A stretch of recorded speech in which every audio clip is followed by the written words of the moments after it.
കൊല്ലം കരുനാഗപ്പള്ളിയിൽ വൻ കഞ്ചാവ് വേട്ട 10 കിലോ കഞ്ചാവുമായി 4 പേർ പിടിയിൽ. ഓച്ചിറ സ്വദേശി രാജേഷ് കുമാർ, ഒഡീഷ ഗഞ്ചം സ്വദേശികളായ രാംബാബു, സുശാന്ത് കുമാർ, രാജേഷ് കുമാർ എന്നിവരാണ് എക്സൈസിന്റെ പിടിയിലായത്.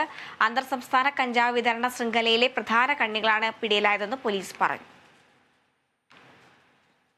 കേസിന്റെ പ്രത്യേകത എന്ന് വെച്ചാൽ ഈ വിതരണ ശൃംഖലയിലെ ഏകദേശം മുഴുവൻ ആളുകളെയും നമുക്ക് പിടികൂടാൻ കഴിഞ്ഞു. ജില്ലയിലേക്ക് കഞ്ചാവ് കടത്തിക്കൊണ്ടുവരുന്ന ഒഡീഷ സ്വദേശികളായ 3 പേരെയും ഇവിടുത്തെ വിൽപ്പനക്കാരനായ ഒരാളെയാണ് ഇപ്പോൾ അറസ്റ്റ് ചെയ്തിരിക്കുന്നത്. അത് ഒരാൾ ഓച്ചിറ വില്ലേജിൽ മുരളീധരൻ നായർ മകൻ രാജേഷ് കുമാർ എന്ന ആളാണ് മലയാളിയായിട്ടുള്ളത്.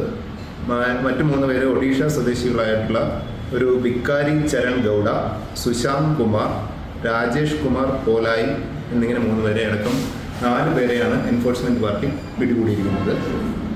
ഈ മാസം ജില്ലയിൽ കണ്ടെടുക്കുന്ന 3ാമത്തെ മേജർ NDPS കേസാണ്. ഈ കേസ് പ്രധാനമായും അന്യ സംസ്ഥാനത്ത് നിന്ന് വലിയ അളവിൽ ജില്ലയിലേക്ക് കഞ്ചാവ് കടത്തിക്കൊണ്ട് വന്ന് വലിയ ലാഭത്തിന് വിൽപ്പന നടത്തുന്നതാണ് ഇവരുടെ രീതി.